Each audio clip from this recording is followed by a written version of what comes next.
Hello Internet, and welcome to my live reaction for March Comes In Like a Lion, chapter 189. When we last left our heroes, the match between Rei and Kiriyama was continuing. We spent a good deal of time focusing on the reactions from the viewers.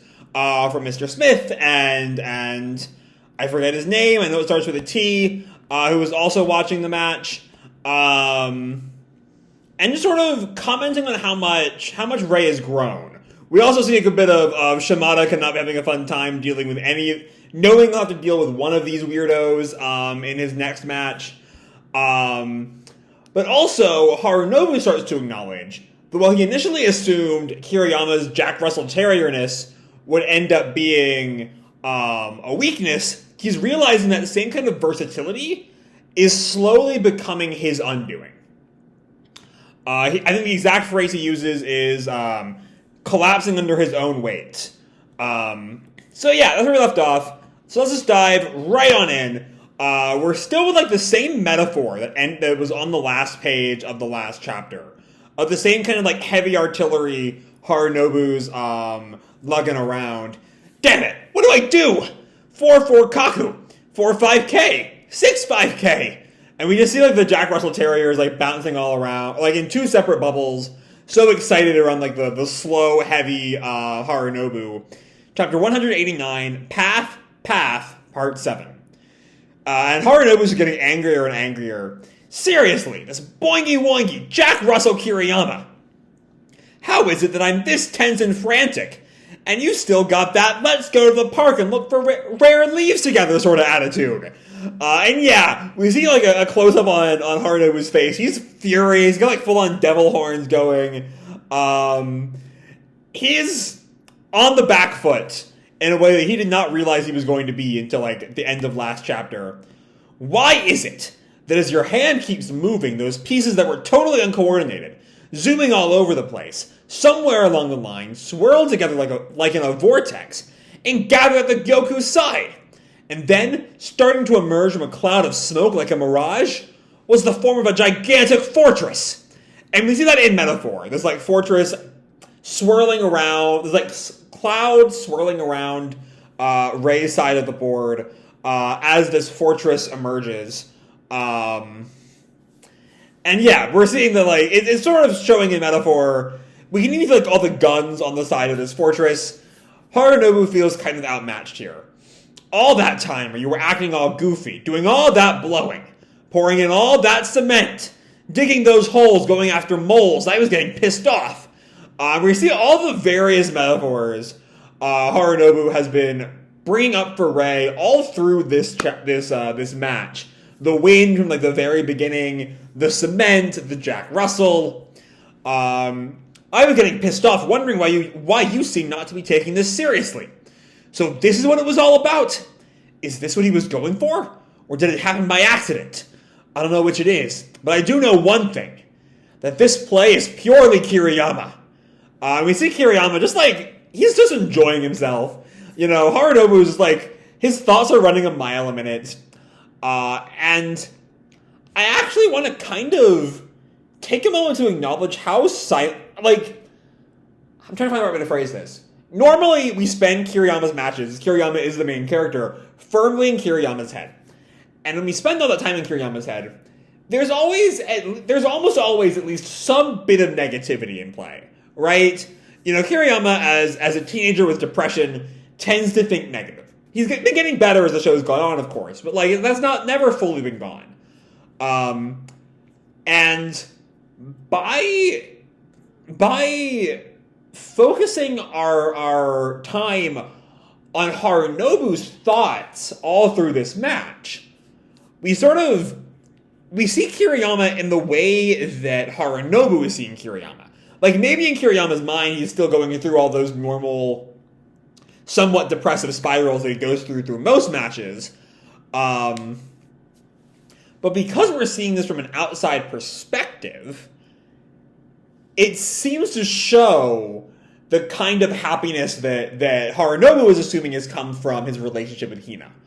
I don't know.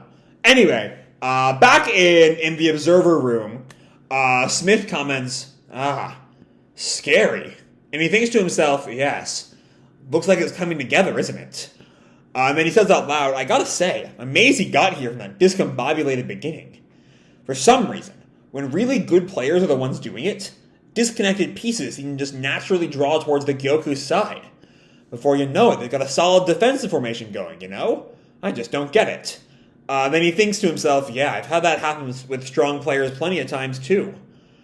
And he goes on, sort of like it doesn't seem like it's done intentionally.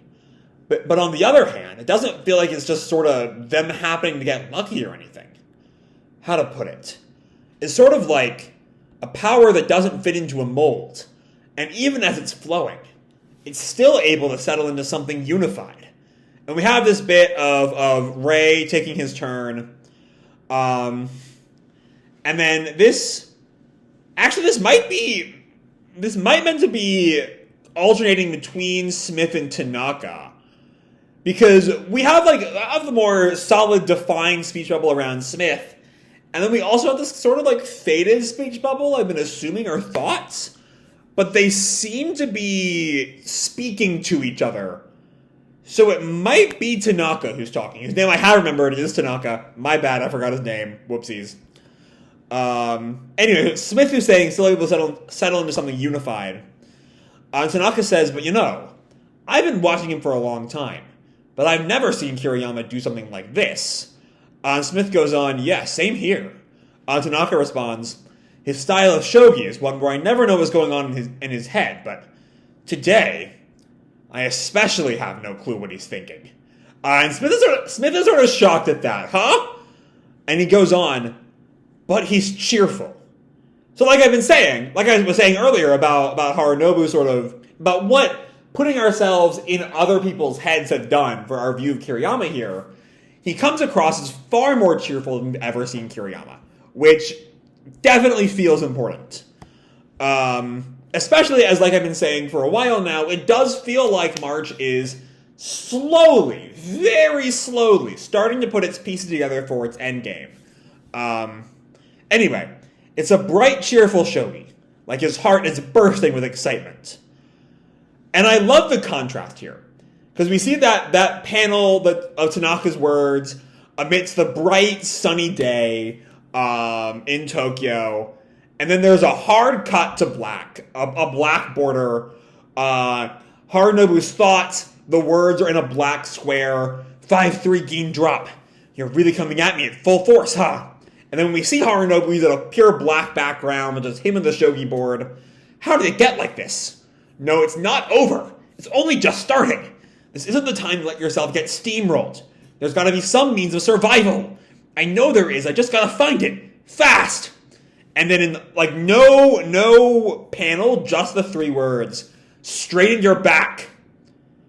And he's just we see him, he's basically horizontal with the ground.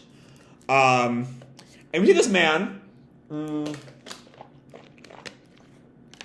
doesn't look to be Harunobu's butler. He seems a little too old, with Harunobu being too young to be the butler. That might be his grandfather or something. Come. If you slouch like that, you'll only be able to see a small section of the board. And it's hard to breathe like that, isn't it? Feels like your brain isn't getting enough oxygen, right? When people fall into a disadvantaged situation, their vision tends to narrow on top of that. When that happens, the best thing to do is to breathe down to your stomach, correct your posture, and look at the kyosha in the corners, so you see the entire board. I'm not sure what kyosha translates to. It might just be the piece, the rooks that are in a Western chess set, the rooks that are in the corners.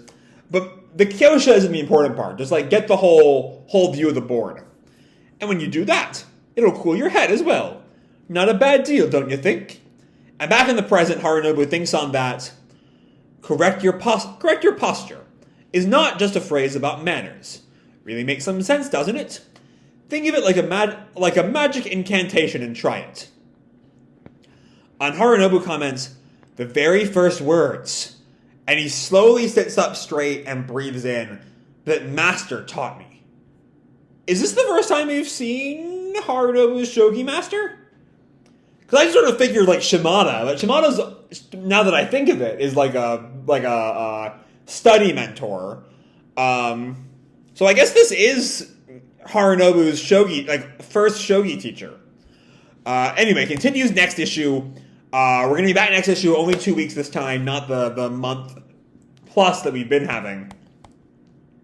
So yeah, this is a really good chapter. I've complained recently that, like, or not really complained, but commented, that a lot of the recent chapters have just been sort of, how do I put this? Very into, like, the minutiae of shogi, and not quite as focused on the character work, which is really why I come to this manga, because its character work is exquisite. But here we really get all that.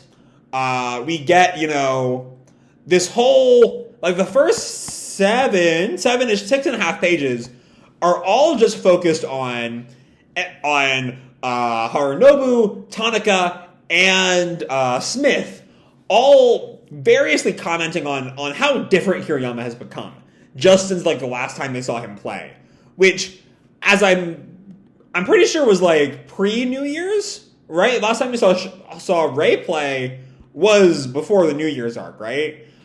Which, you know, as Harunobu points out, or as Harunobu sort of realizes, not quite aware of the exact specifics, that is when his relationship with Hina really solidified.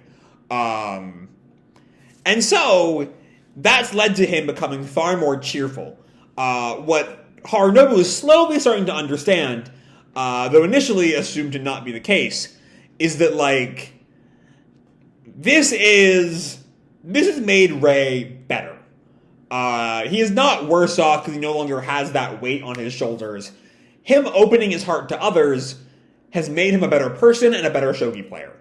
And, you know, it's just good to see it, you know. But in the meantime, Harunobu is also struggling too. And I do want him to get better. Let me put that a different way. What I was kind of worried about as I was sort of watching this is that, like, it feels weird to say all of a sudden the match is over for a match that's been going on since, let me see if I can see when we, in real world time, when we started Path. Let me see. Last July, according to Manga Dex, was when we started this whole arc. But it does feel like we just haven't been here for very long in, like, actual page count. Like, with each chapter being, like, 10 pages, this is only 70 pages.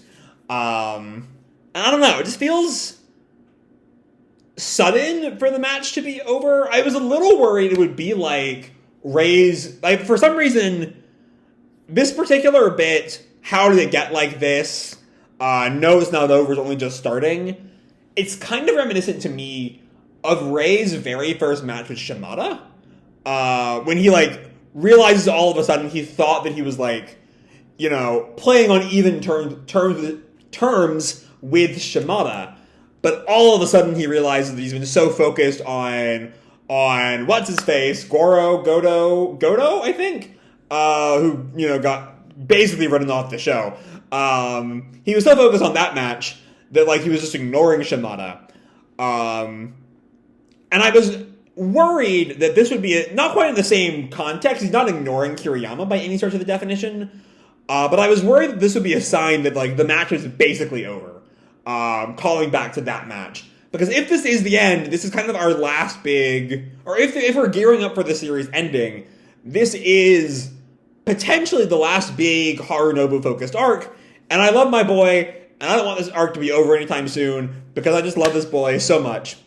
But now, Harunobu is going to take another look at the board, going to straighten his back, calm himself, center himself, and maybe be able to stage a comeback. We end on that, like, 3-part panel of just him straightening up and breathing in. But, you know, it's only 2 weeks from the next issue, and as always, I just want to see both these boys do well. They're both saints, and I love them dearly. That's how I'm leaving this video off. So with that said, I'm going to leave this video off here. Hope you'll enjoy the chapter and the video itself. If you did, feel free to drop me a like or subscribe. Do whatever makes you happy, And as always, your life is your own, okay? Bye!